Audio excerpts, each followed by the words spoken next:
Its face looks human-like, but too primate-like to be a human. As you can see, it's all black, massive, easily a 9-footer.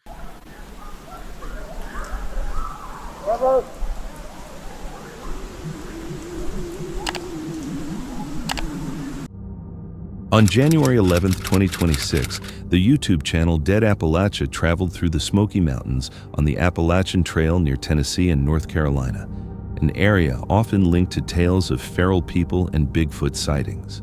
But once the sun dropped behind the mountains, the journey gradually stopped feeling like an ordinary walk in the woods. The video opens with the legend of the feral people who were said to live far inside the Appalachian Mountains. The narrator also brings up the well-known 1969 disappearance of Dennis Martin, a case still tied to strange regional stories. Through the years, many hikers have also connected these same mountains with alleged Bigfoot encounters and unknown creatures spotted near remote trails.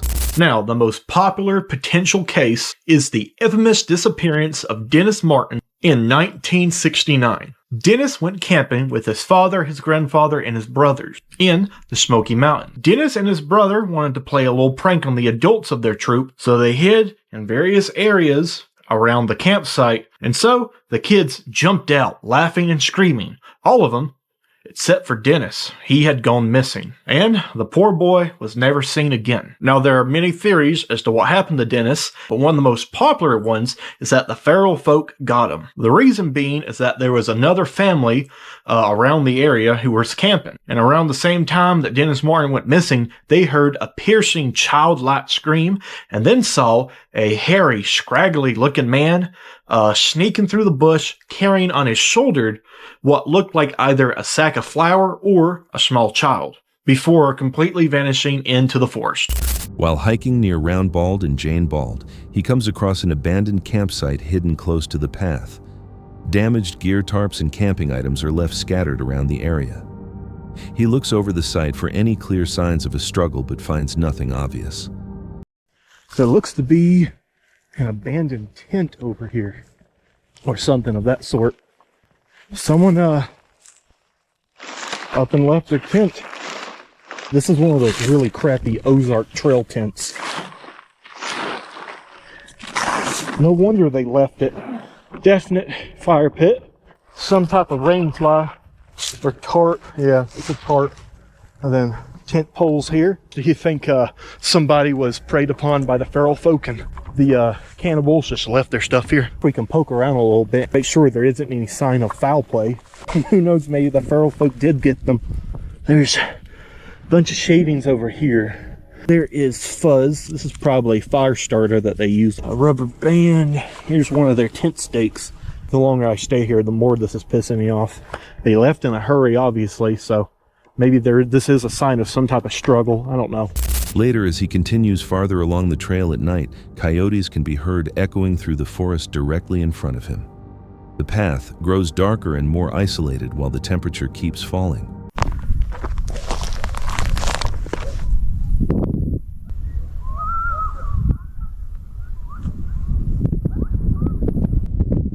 That, my critters, is a pack of coyotes, and they are directly in the direction that I'm having to go. Oh, I love having to do this for the YouTube.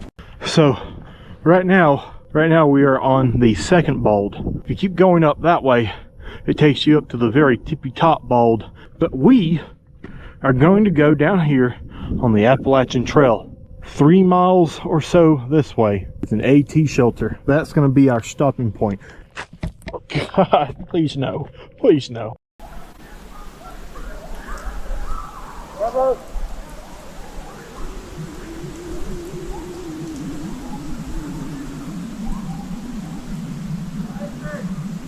After that, he finds a small cave near the trail and explains that a place like this could easily serve as shelter for feral people trying to survive deep in the mountains during winter.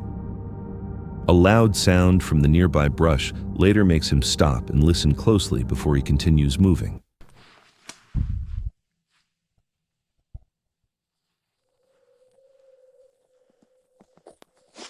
What the?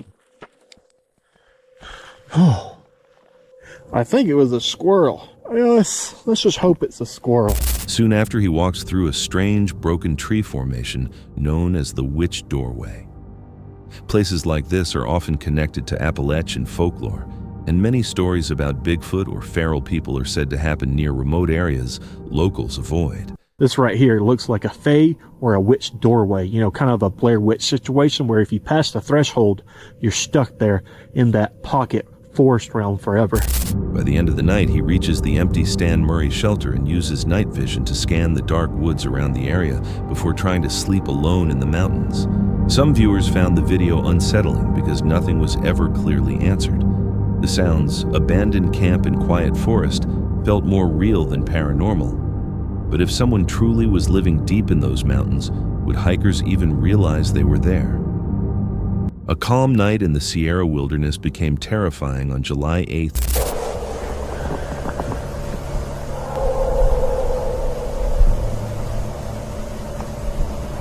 2012, after a group's truck failed near Clipper Mills, California. Stuck there with their boat, they got ready to camp until morning.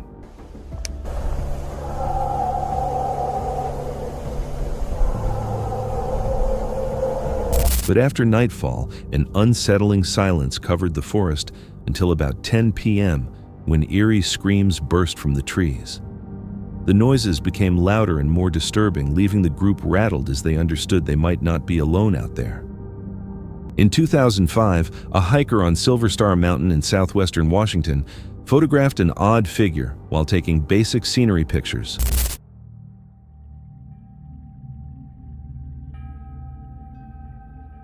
Far beneath him, a single dark shape moved across deep snow with no visible equipment, no clear trail, and surprisingly long steps. After the photos were enlarged later, the figure appeared upright and heavy-built, starting years of debate. Was it only another distant hiker or something that does not fit a normal human? What do you think he captured that day? Researchers head into isolated woods near Grizzly Ridge, searching for possible Bigfoot evidence, recording anything that could suggest the creature is nearby. Coming together up like that. Being that I've seen a ton of these, clearly these are Montana Bigfoot on vacation. Far in the backcountry, they discover huge log structures positioned in patterns that look deliberate, leading to theories about potential shelters. This one looks like a juvenile just because of its width. It's not as wide as an adult, but it's close to 15 inches in length. Close by, they examine tracks in several sizes, noting smaller impressions that look like juvenile prints and larger tracks that might fit an adult. One extremely large footprint next to a questionable structure strengthens their investigation and makes the encounters feel more mysterious. Altogether, the evidence leaves questions. Are these genuine traces of a hidden species, or just natural shapes mistaken by eager observers? And if something is out there, how near are we to finding it? A silent forest in East Texas, a concealed trail camera, and then something surprising moves into frame. As you can see, it's all black, massive, easily a 9-footer. A hunter placed the camera there to monitor wildlife, and for several days, it recorded nothing strange. See it?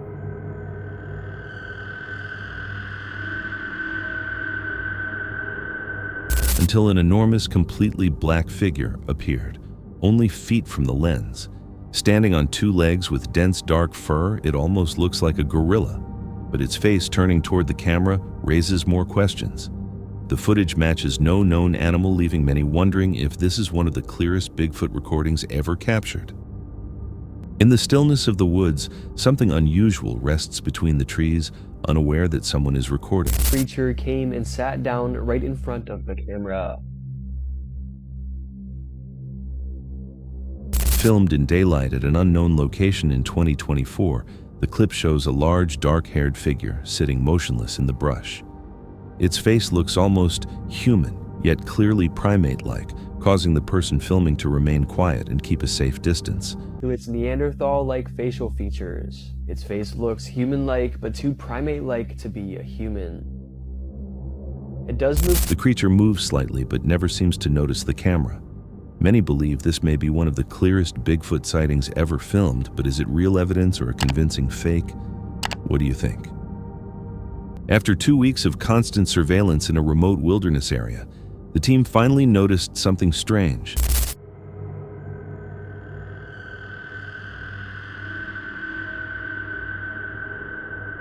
A heavy furred creature unlike anything they had encountered.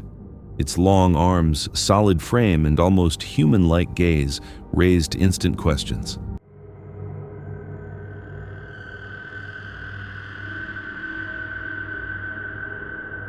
The footage shows it collecting branches and forest debris for an unclear reason before vanishing back into the woods, leaving mystery behind. In the clear daylight of the Queensland bush, a group of hikers enters a remote forest near a ripped abandoned campsite. A rock to the left in front of an old tent. The first part of the video, you will see the large black mass just left of the rock as we approach it. And then just beside a rock near an old tent, a large dark shape briefly shows as they walk past. Farther among the trees, slight movements reveal a shadowy figure moving between the trunks, its bulky body merging with the forest.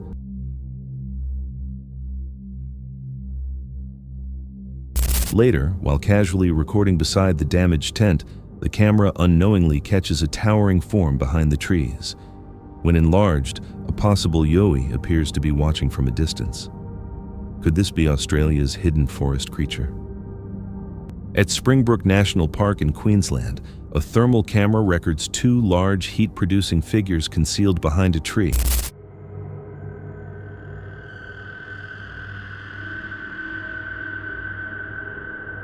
Their size, motion, and unusual proportions do not resemble any known animal.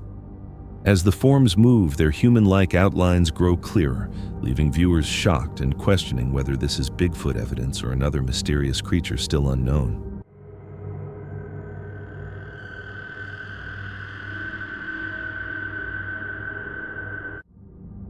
This profile centers on Peter Byrne, a man whose search for Bigfoot reached back more than 60 years.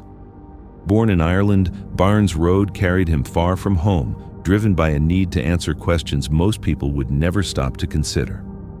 In the 1950s, a link with a groundbreaking Texan researcher set his course, taking him from North American forests to the Himalayas and securing his place as one of the field's longest-lasting names. 1956, with correspondence with a Texan whose name was Tom Slick, projecting a full-time research in the Himalaya. I am Irish. I grew up in Ireland. That Texan was Tom Slick, a daring investigator obsessed with the Yeti. Together, Byrne and Slick crossed the rough Himalayan landscape for 3 years, following stories and tracking shadows across icy ridges and hidden valleys. Was trekking in the Himalaya, a small expedition to look for with this Texan called Tom Slick, this oil man. He became a very good friend. Do a full-time search for the Yeti in the Himalaya, 3 years. When that phase came to an end, Slick turned Byrne toward the west across the ocean to America, where another creature and wilderness were waiting. Byrne had never been to the United States before. America, he imagined, was made of highways and skyscrapers, nothing like the world he was about to enter. But untouched wilderness was something he already understood, and he agreed to go. So to make a long story short, I signed up with him. I spent 3 years in the Himalaya looking for the Yeti. He invited me to come to the States. He said, you spent enough time up there, come to the States and look for Bigfoot. To me, America was skyscrapers and freeways. But I came over here and got into the search for Bigfoot. January 1960 became the turning point from Yeti to Bigfoot, and Byrne never turned away again. His earlier years were spent as a big game hunter, working mostly through northern India and the jungles of southern Nepal, a region stretching 500 miles east to west and 50 miles deep, thick with elephant and rhino protected and undisturbed. That experience had trained his instincts. Tracking reading signs, learning how animals traveled and where they left evidence, all of it carried straight into the way he approached Bigfoot research. When I was big game hunting, partly in North India, but mostly in southern Nepal, the jungles of southern Nepal, 50 miles north to south, there were elephant everywhere, lots of elephant. We did not shoot elephant.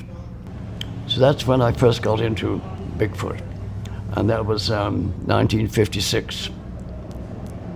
57, 58, 59 was the Yeti, and then Bigfoot, January 1960, starting here. After the Himalayan expeditions, Byrne opened a Bigfoot research base in northern Oregon. It was simple, a trailer placed beside a local restaurant, but people still came. Visitors arrived with sightings to share curious, and Byrne examined their stories with care, recording only the ones that stood up. In that part of Asia, the elephant is one of the Hindu gods, shot an elephant. The other animal which was protected was the rhino, which is kind of the preserves of the royal family of Nepal. So those two animals we didn't shoot. My clients would contact me and tell me what they wanted, usually tiger, and I would set up the arrangement before they came. When the work later shifted to Hood River, the same method continued, and what began as a small field post became something larger, a focused collection of first-hand reports from everyday people with no reason to invent what they had seen. Across those years, Byrne personally discovered only 6 sets of tracks. He never saw the creature himself, but through hundreds of interviews with witnesses, he built a collection of accounts that he considered stronger than physical proof by itself. The stories given by people he believed were trustworthy became the core of what kept him convinced in the end. That were credible out of that, and those are in my book. I recorded them. So that was the purpose of the information center as a big game hunter. Were useful, and one was sign reading on the ground, so that when bigfooting, we'd see something, I could look at it. I learned tracking and sign reading.